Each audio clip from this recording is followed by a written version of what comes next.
എല്ലാവർക്കും ഒരിക്കൽ കൂടി സ്വാഗതം. നമ്മുടെ കേരള ക്രൈം ഫയൽസ് 2ാമത്തെ സീസൺ റിലീസായിട്ടുണ്ട്. അപ്പോൾ അതിൻ്റെ കുറച്ച് വിശേഷങ്ങളായിട്ടാണ് വന്നിരിക്കുന്നത്. അപ്പോൾ അഹമ്മദ് കബീർ, ഷാഹുൽ രമേശ്, ഈ 2 പേരുകളാണ് അതിൽ പ്രധാനമായിട്ടും പറയാനുള്ളത്. അഹമ്മദ് കബീറിന്റെ ഡയറക്ഷനും ബാഹുൽ രമേശിന്റെ സ്ക്രീൻ പ്ലേയുമാണ് അതിൽ വന്നിരിക്കുന്നത്. ഓവറോൾ പറയുകയാണെങ്കിൽ നല്ല ഒരു ക്രൈം ഫയൽ അല്ലെങ്കിൽ നല്ലൊരു ക്രൈം ത്രില്ലർ അല്ലെങ്കിൽ നല്ലൊരു ഇൻവെസ്റ്റിഗേറ്റീവ് സ്റ്റോറി ആയിട്ടാണ് എനിക്ക് തോന്നിയത്. മറ്റുള്ള പല വെബ് സീരീസിനെ നോക്കുകയാണെങ്കിലും മറ്റുള്ള പല കുറ്റാന്വേഷണ സിനിമകളെ അപേക്ഷിച്ച് നോക്കുകയാണെങ്കിലും ഇതവരൊരു വെറൈറ്റി കൊണ്ടുവരാനായിട്ട് ശ്രമിച്ചിട്ടുണ്ട്. ഇതിൽ കഥ പറയുന്ന രീതി, അതിൻ്റെ ചുരുളഴിയുന്ന ഒരു പ്രക്രിയ, ഇതൊക്കെ വളരെ ഇൻട്രസ്റ്റിങ്ങോട് കൂടിയിട്ടും നമുക്ക് കണ്ടിരിക്കാവുന്നതും അല്ലെങ്കിൽ ഒറ്റ സ്ട്രെച്ചിന് തന്നെ ഈ 6 എപ്പിസോഡുകളാണുള്ളത്. ഈ 6 എപ്പിസോഡും കണ്ടു തീർക്കാൻ പറ്റുന്ന രീതിയിലാണ് ഈ സീരീസ് അവർ പുറത്തിറക്കിയിരിക്കുന്നത്. വളരെ സാധാരണമായിട്ടുള്ളൊരു അന്തരീക്ഷം, സാധാരണമായിട്ടുള്ളൊരു ദിവസത്തിൽ സംഭവിക്കുന്ന ഒരു സാധാരണ ഒരു കാര്യത്തിൽ നിന്നും പതുക്കെ തുടങ്ങി അത് പല ഏരിയാസിലും പല കാര്യങ്ങളിലും തൊട്ടിട്ടാണ് അത് മുന്നോട്ട് പോകുന്നത്. പ്രത്യേകിച്ച് ഈ അന്വേഷണത്തിൽ പോലീസുകാരുടെ ഇതായിട്ടുള്ള ഇൻവെസ്റ്റിഗേഷൻ നടത്തുമ്പോൾ അവർക്ക് കുറെ കാര്യങ്ങൾ റെക്കോർഡ് ചെയ്യണം. അത് എങ്ങനെ റെക്കോർഡ് ചെയ്യും? സത്യാവസ്ഥ അവർക്കറിയാം, പക്ഷെ അത് ചില ഫോർമാലിറ്റീസ് ഉണ്ട്. എന്നാൽ മാത്രമേ അതിന് അവിടെ പ്രസക്തിയുള്ളൂ എന്നുള്ള രീതിയിൽ അതിനുള്ള ബുദ്ധിമുട്ടുകൾ ഇതിലൂടെ റിവീൽ ചെയ്യുന്നുണ്ട്.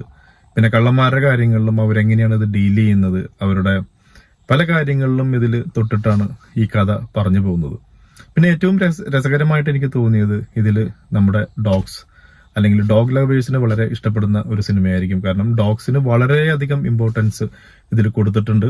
അത് പല ഏരിയാസിലും. ഞാനത് സ്പോയിലർ ആവും എന്ന് ഉള്ളതുകൊണ്ട് തന്നെ ഞാൻ അതിന്റെ ഡീറ്റെയിലിംഗിലേക്ക് പോകുന്നില്ലെങ്കിലും നമ്മൾ ഒരു ഇൻവെസ്റ്റിഗേഷനായിട്ട് വന്നുകൊണ്ടിരിക്കുന്ന സമയത്ത് മറ്റുള്ള സിനിമകളെ അപേക്ഷിച്ച് അവര് വലിയൊരു എന്താ പറയാ ഒരു വ്യത്യസ്തമായൊരു രീതിയാണ് ഇതിൽ അവലംബിച്ചിരിക്കുന്നത്. അതും ഡയലോഗിലൂടെ തന്നെ അത് അവർ പറയുന്നുണ്ട്. ഇത് എത്രത്തോളം ശരിയാവുമെന്ന് നമുക്കറിയില്ല, നമുക്കൊന്ന് പോയി നോക്കാം.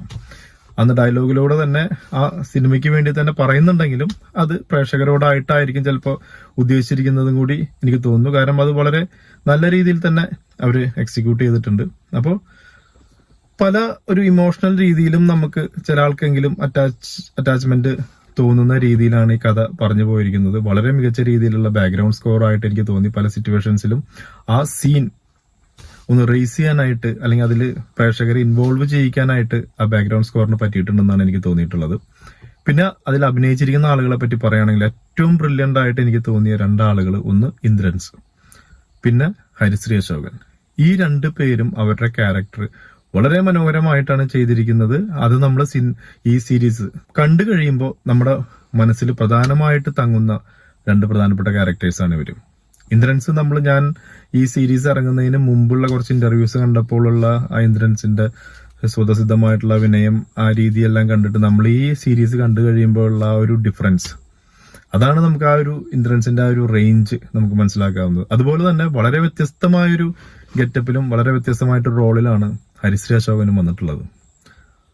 എല്ലാവരും, ഇപ്പൊ ലാലാണെങ്കിലും അജു വർഗീസ് ആണെങ്കിലും അവരുടെ റോളുകൾ വളരെ ഗംഭീരമായിട്ട് ചെയ്തിട്ടുണ്ട്.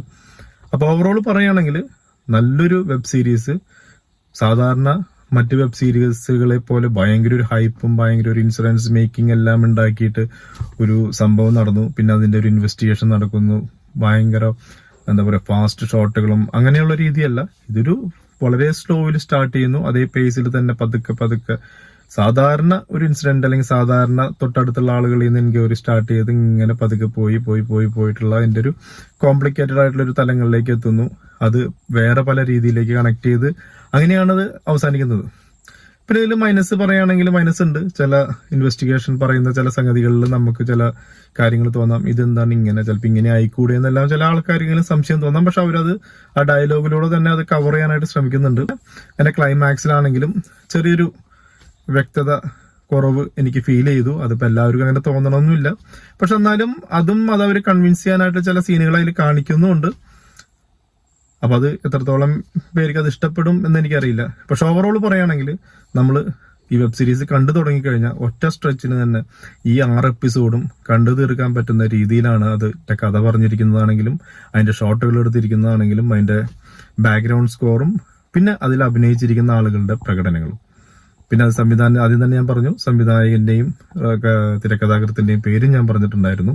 അപ്പൊ നമുക്കറിയാം തിരക്കഥാകൃത്ത് കിഷ്കിന്ധാകാന്ഡം എന്ന് പറയുന്ന സിനിമയുടെ തിരക്കഥാകൃത്താണ്. അപ്പൊ നമ്മൾ ആ സിനിമ കണ്ടിട്ടുള്ള ആളുകൾക്ക് അറിയാം അതെങ്ങനെയാണ് ട്രീറ്റ് ചെയ്തിരിക്കുന്നത്. അതിന്റെ ഒരു ഇൻവെസ്റ്റിഗേഷൻ മൂഡിലാണ് ആ സിനിമ പോകുന്നത്. അപ്പൊ അതെങ്ങനെയാണ് അത് പോയി ലാസ്റ്റ് എങ്ങനെയാണ് വന്നിരിക്കുന്നത്, ഏകദേശം ആ ഒരു മൂഡിലുള്ള ആ ഒരു പേസിൽ തന്നെയാണ് ഈ ഒരു സിനിമയെയും ട്രീറ്റ് ചെയ്തിരിക്കുന്നത്. അപ്പോൾ നല്ലൊരു അനുഭവമായിരിക്കും. നിങ്ങൾ എന്തായാലും കണ്ടു നോക്കുക, നിങ്ങളുടെ അഭിപ്രായങ്ങൾ കമന്റ് ചെയ്യുക. നമുക്ക് അടുത്തൊരു വീഡിയോ ആയിട്ട് ഉടൻ തന്നെ കാണാം. അതുവരേക്കും താങ്ക് യു, ബൈ.